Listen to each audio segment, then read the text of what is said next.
Por su seguridad, sujétese debidamente.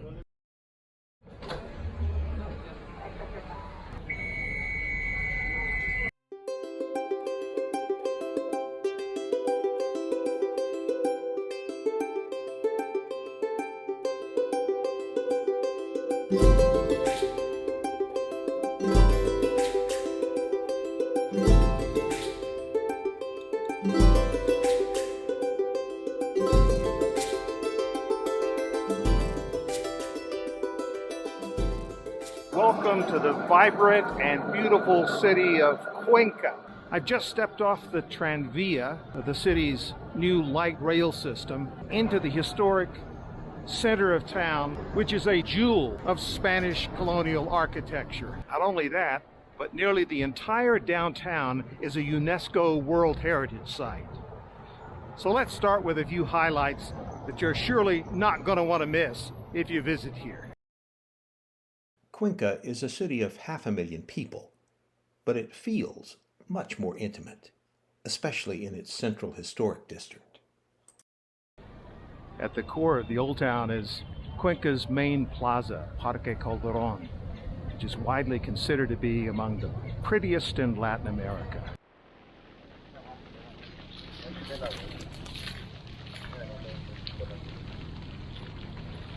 The plaza is named for a young hero of the 1820 War of Independence with Spain.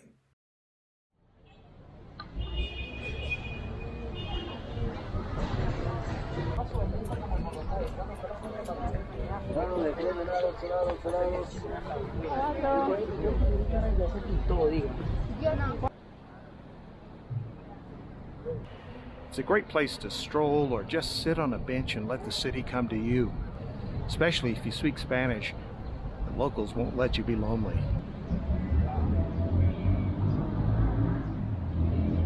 The plaza is home to two cathedrals. This one from the 16th century, now a museum, and the so-called New Cathedral, one of the largest in South America, and whose terrace offers great views of the old quarter. Gracias. So I just bought a ticket to the rooftop terrace. Let's go check it out.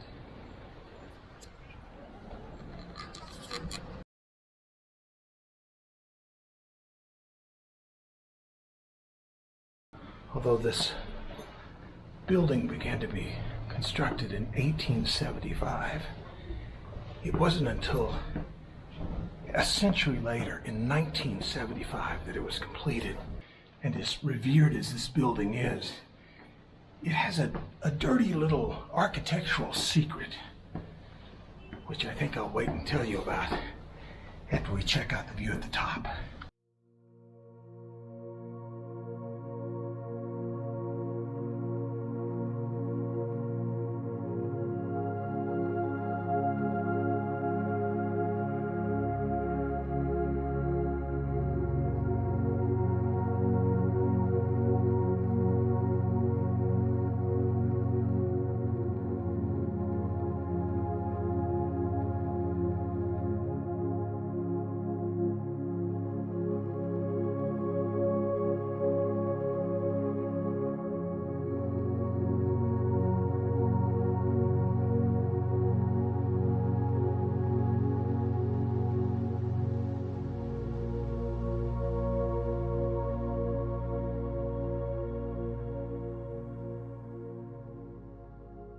There's no arguing with the beauty of this building as it stands, but there's a whole other what could have been story. I'm looking inside one of the building's two massive clock towers. But when you view them from the exterior, you notice that something's missing, namely, clocks.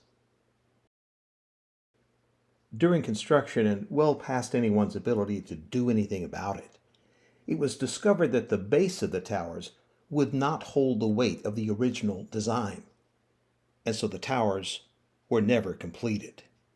This is how the cathedral was supposed to look versus what got built.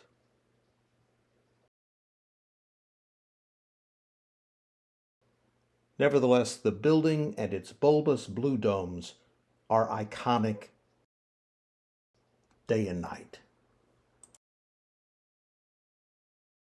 Another of Cuenca's iconic places is the city's flower market in the placita of a small 17th century church. Thanks to its equatorial climate and rich soil, Ecuador is the world's biggest producer of roses.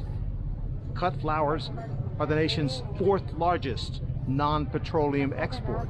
And although the country's $400 million a year flower industry took a big hit during the pandemic, you wouldn't know it looking around here.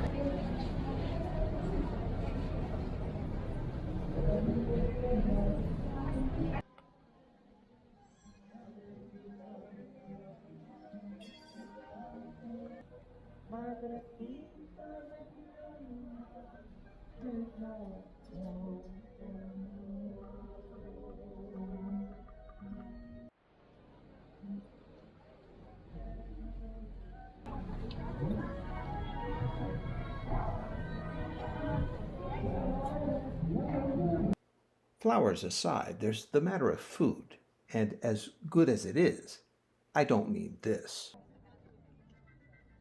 or this, but rather one of my favorite places in town for almuerzo, Ecuador's famous fixed-price lunch, and that would be El Túnel.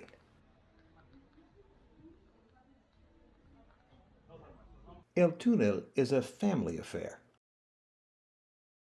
That's Chef Javier, his mom Jenny, and his dad Joe. Together, they help produce maybe the best $2.75 three-course meal on the planet.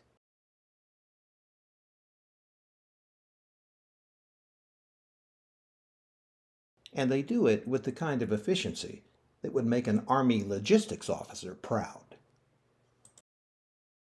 And this is Sonia, a perpetual motion machine who works the restaurant's 3 levels like an Olympian.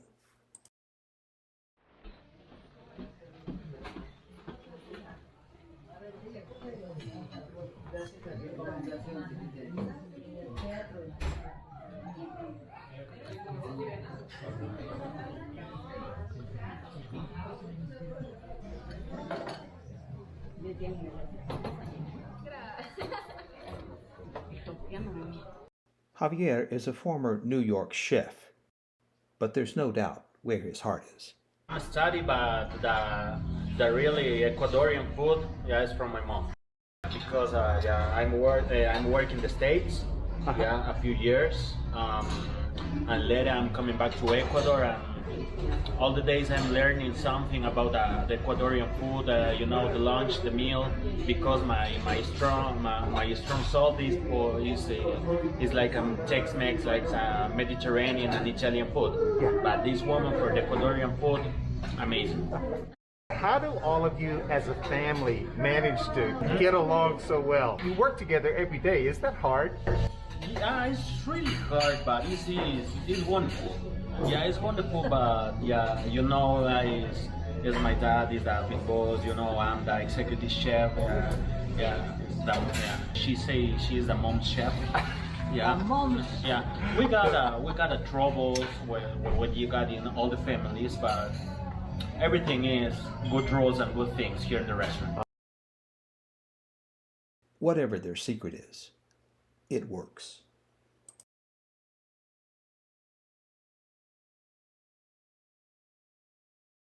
I'm here in the Palacio de Justicia, or the provincial courthouse, which is one of my favorite buildings in Cuenca. This classic French-style building was built in 1929 to house the city's first university. It served as a courthouse and cultural center since the 1960s, when the University of Cuenca moved into its new modern campus. Another really neat thing about this building is that this wonderful domed patio serves a double purpose. It's the grand lobby to the connected Sucre Theater, home to Cuenca's symphony orchestra. It may be a functioning courthouse, but it has the feel of a great European museum.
Cuenca is a city of rivers, including the Tomibamba, which demarcates the historic district from so-called modern Cuenca, home to its university, shopping malls,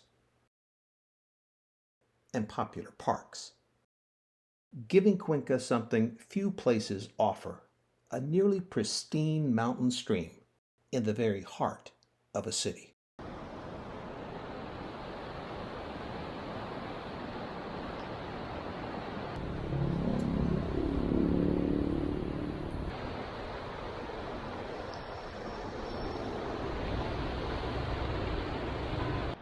You've really got to admire city planners who left a ribbon of green belt on both sides of this river that extends for several kilometers across the center of the city.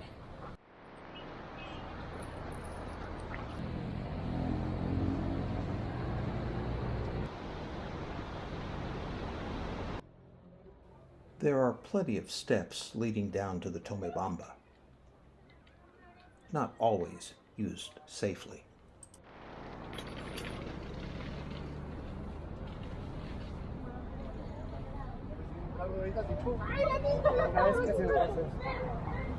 The Tomibamba is one of 4 rivers that flow down from the high peaks just west of the city.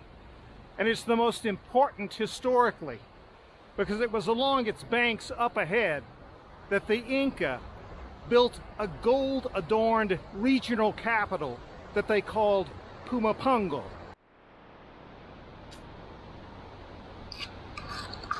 Unfortunately, on this day, the Pumapungo Ruins and Museum were closed due to pandemic restrictions. The peacocks had it to themselves. Although filming the ruins was pretty much impossible, I can tell you from past visits that you shouldn't miss Pumapungo. Preserved in a park-like setting,